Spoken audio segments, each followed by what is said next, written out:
let's start with the speech. As I was listening to the speech, I was like, okay, this is well crafted. It's hitting all of the notes. It's left off mentioning that particular person's name. So I'm going to take the cues there without talking directly about the person that was leaving. He talked about the ideology that finds us with, the insurrection of 2021 and then the hope and promise of what's to come.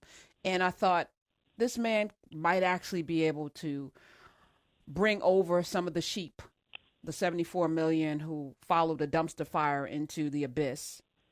Your thoughts on the quality of the speech and its framework in terms of our history? I thought it was a wonderful speech, Karen, and I've actually been impressed every time I've heard Joe Biden speak in the past few months.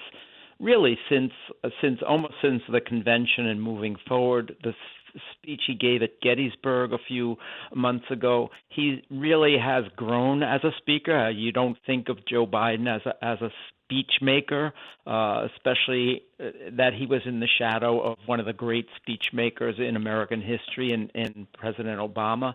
But he's really grown. As I listened to it, I was enjoying it, and I thought the words and the tone and the ideas were all there. I don't think anyone will go back and say, well, this is one like FDR's "Have no fear." Fear is all we need to fear is fear itself, or something from John F. Kennedy about what their country can do for you. But I thought it was a really important speech, and it was, to me, a speech that drew on history, and particularly one moment in history. And he refers to that moment very specifically because he uses the words in the speech, "better angels." That's specifically a reference to Abraham Lincoln's first inaugural address in 1861, which is probably one of the two greatest inaugural speeches of all time, the other one being Lincoln's 1865 inaugural address. So, and a little context for that. Lincoln is elected.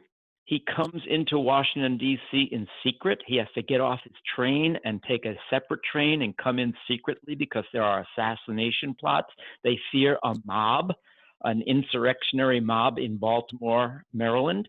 And so he comes into Washington, D.C. In secret. People made fun of him for that. There were newspaper cartoons depicting him as coming into Washington in a disguise. There were troops in the street of Washington, D.C. in 1861, even though it was a fully public inauguration.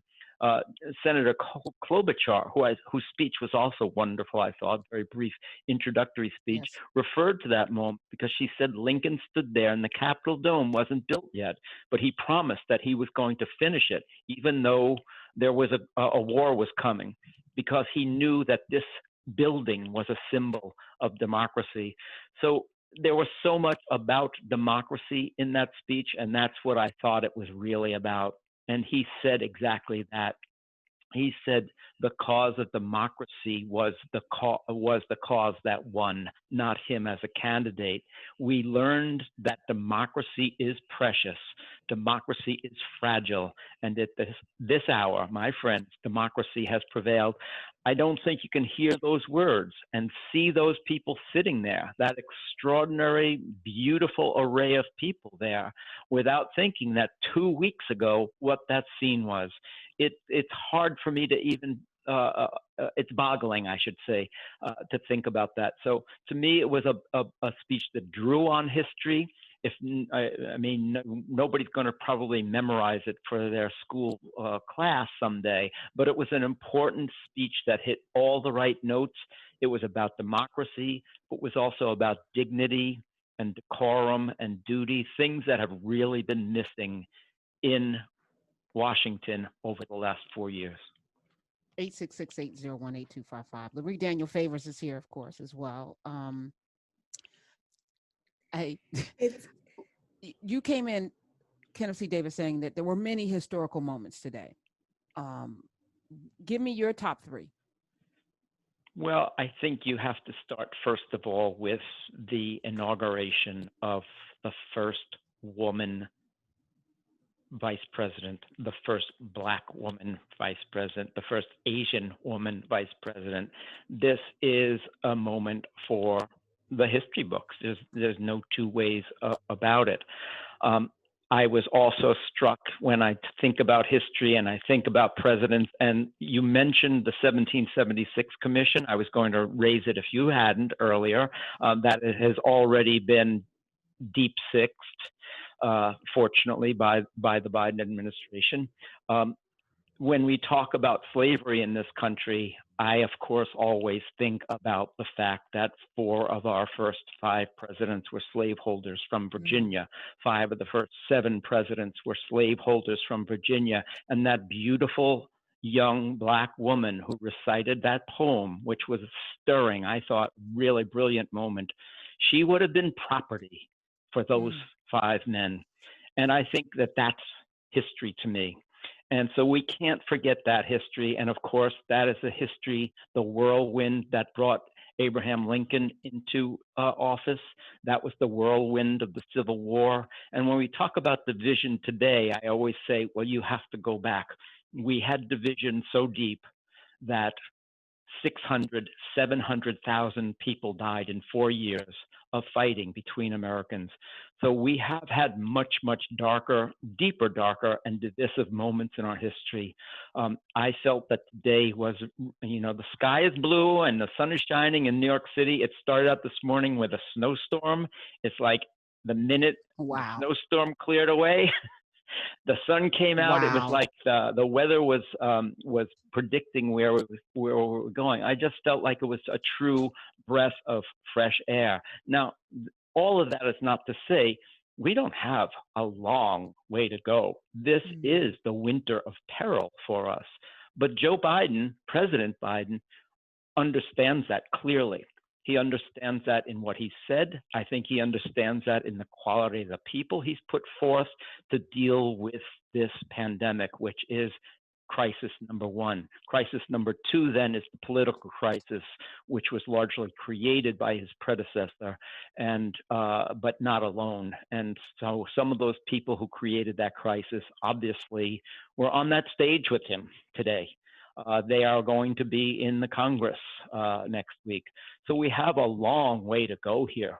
But I just feel like this was the first true moment of decency and hope that I've felt for a long time, not as a historian specifically, but just as a citizen. I have to echo a lot of what you said, in that there were so many historical moments that stood out today. And even though we know that, winter is still here, as you say, the winter of our peril, I think it is important to take a moment to acknowledge those. Having looked back and seeing all of the many ways that the past administration really exposed a lot of what I think a lot of Americans thought was this rock solid bedrock foundation of democracy. And what I think the last administration really exposed was that there are actually quite a lot of holes. There's a lot of shaky ground in this foundation. There's a lot of things that we believe, and when we say checks and balances would happen, that may or may not happen depending on who's holding the check, who's engaging in the balance. What would you think, what would you suggest, or as you're looking at it from a historical perspective and then projecting forward, what are some of the things that we need to be thinking about doing in order to shore up so this institution of the presidency, so that it is actually in line with our understanding of what those checks and balances should have prevented, but did not in many ways? You're absolutely right. And I would first say that this isn't something that happened 4 years ago. It's part of a process that's been ongoing for a very long time. First of all, we, as Karen certainly knows, we've talked about this for a long time, we are not very good as a nation of voters. It used to be if we got 60% in the presidential election, we thought, well, we were doing great. It goes down to about 40% in the midterm elections. So people have certainly taken voting for granted. That's been complicated by decades of suppression, deliberate suppression, gerrymandering around the country, largely, but not exclusively, by Republican legislatures. And Republican legislatures still control some of the states that will We are going to reorganize the congressional districts because this is a census year. So that's coming up. That's a big struggle. We have the question of what the Supreme Court has done in two very, very destructive decisions. First, obviously, the Voting Rights Act decision. Now, this Congress says it's going to take up the Voting Rights Act. We'll see. They're going to name it after the late, great John Lewis, one of my personal heroes. But then there's also the Citizens United decision, which is now more than about 10 years old, I guess. And the Citizens United decision, of course, allowed unlimited corporate money, unlimited money to come into the political system. That has created such a wash and flood of money dictating what American policies are that it really needs to be addressed. I'm not optimistic about Congress addressing that because, money is the mother's milk of politics. So these guys and women are not going to be too eager to cut off their oxygen supply. But we have some real hard work to do.